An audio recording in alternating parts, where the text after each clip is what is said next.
যাদের বারবার কিডনিতে কিংবা কিডনির রাস্তায় পাথর হয়, সেই পাথর যেন বারবার না হয় সেজন্য কিছু কিছু খাদ্য অভ্যাসের পরিবর্তন করতে হবে এবং কিছু কিছু খাবারের নিয়ম তালিকা আপনাদেরকে মেনে চলা উচিত। যেমন আসলে কিডনির পাথর কিংবা ইউরিনারি ট্র্যাক্টের পাথর কি কি উপাদান দিয়ে হয় সেটা মাথায় রাখতে হবে। যেমন এটি সাধারণত ক্যালসিয়াম, ফসফেট, ইউরিক অ্যাসিড এবং সিস্টিন এইসব মূল দিয়ে হয়, যে কারণে আমাদেরকে যেই খাবারগুলো তে এই জিনিসগুলো বেশি থাকে, ক্যালসিয়াম, ফসফেট কিংবা ইউরিক অ্যাসিড বেশি থাকে, সেই খাবারগুলো আমাদেরকে একটু অ্যাভয়েড করতে হবে, একটু পরিহার করতে হবে। যেমন আমাদেরকে দুধ এবং দুধ জাতীয় খাবারগুলো কম খেতে হবে, যার কারণে এগুলোতে ক্যালসিয়াম জাতীয় খাবারগুলো কম খেতে হবে। আমাদেরকে গরু, খাসি, রেড মিট এগুলো কম খেতে হবে। আপনারা জানেন এগুলোতে প্রচুর ইউরিক অ্যাসিড বেড়ে যায়। এছাড়াও আপনার পুঁই শাক, পালং শাক, মাছের ডিম এগুলো খুব একটা খাওয়া যাবে না, এগুলোতেও প্রচুর ইউরিক অ্যাসিড বেড়ে যায়। এছাড়াও আপনি যেগুলো বাদাম খাওয়া যাবে না, বাদামেও আপনার ইউরিক অ্যাসিড, ফসফেট দুটোই বাড়ে।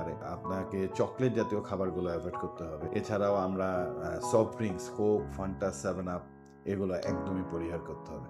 তো এবং সেই সাথে প্রচুর পানি খেতে হবে। মাঝে মাঝে আপনি একটু ডাবের পানি খেতে পারেন।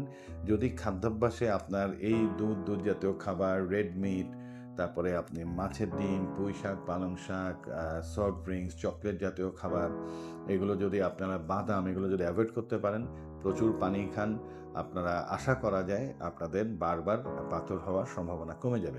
কারণ আপনারা নিশ্চয়ই জানেন যাদের একবার পাথর হয় তাদের 3 থেকে 5 বছর পরে আবার পাথর হওয়ার সম্ভাবনা থাকে। তো আপনারা যদি প্রথম থেকেই সচেতন হন, খাবারের নিয়মগুলো একটু মেনে চলেন, প্রচুর পানি খান, মাঝে মাঝে একটু ডাবের পানি, ফলের রস খান, তাহলে আশা করা যায় আপনাদের পরবর্তীতে আবার পাথর হওয়ার সম্ভাবনা অনেকখানি কমে যাবে।